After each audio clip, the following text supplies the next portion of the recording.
Ang tagalupa na viral ang mukha. Bip, bip, bip, bip, bip. Bumibip, bip, bip, bip, bip, bip, bip, bip, bip, bip, bip na ba? Ang lahat. Martian. Beep, beep, beep, beep. Enrico Pañero. Bip, bip, bip, bip, bip. Beep, beep, beep, Bip, bip, bip, bip, bip. Bip, bip, bip, bip, bip. Titilaok! Titilaok! Beep, beep, beep, beep, beep. Ito na ang 101.1 Yes FM Balitang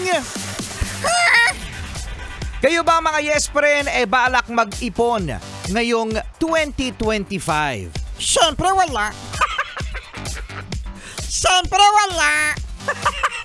Kayo naman talaga, Marcia, no? Kasi alam nyo na isang tatay sa may Agoo, La Union ang nag-ipon ng barya sa loob ng 2 taon at nakaipon, Martian, mga Yes Friend, ng 126,000 pesos. Ha? 126 pesos? 1,000? Oo, 126,000 pesos ang naipon ni Kuya Rogelio Cortez. Siya ay may-ari ng sari-sari store. Kaya pala nakaipon ng barya. Oo, nakaipon siya ng barya, mga Yes Friend, no? At yung ipunan niya ng barya ay hindi alkansya. Sinikreto niya ito sa bahay nila at inilagay niya sa isang balde.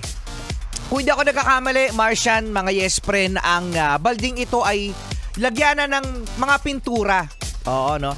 So eto na nga, 2 taon nang lumipas, nag-ipon si Kuya, nakaipon ng 126,000 at kinompute ko, mga Yes Friend. Kung hindi ako nagkakamali sa aking computation, correct nyo na lang kung mali. May nasa math. May nasa math kasi sa isang taon, mga Yes Friend, di ba mayroon 365 days. So 2 taon niya inipon yun, so 365 plus 365, Martian. Ano ulit? 365 plus 365. Madami! Madami, Rico Pañero! Madami daw. Teka nga, ulitin nga natin. Papio, may calculator ka dyan? Diyos ko, 375 times 375 times so kinakalculator pa. 375 times 2 750. Bobo!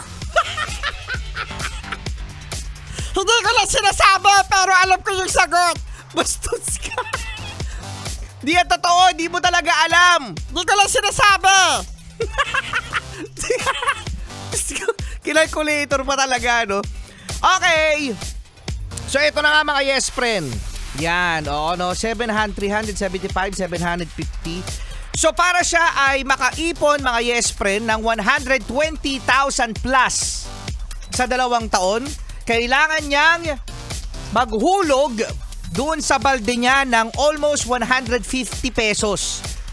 Ayan, hindi ko na in-eksakto baka mali yung calculation ko. Rico Pañero! Bobo sa math! Grabe naman. Mga 150 pesos a day. Actually, depende yan, mga Yes Friend.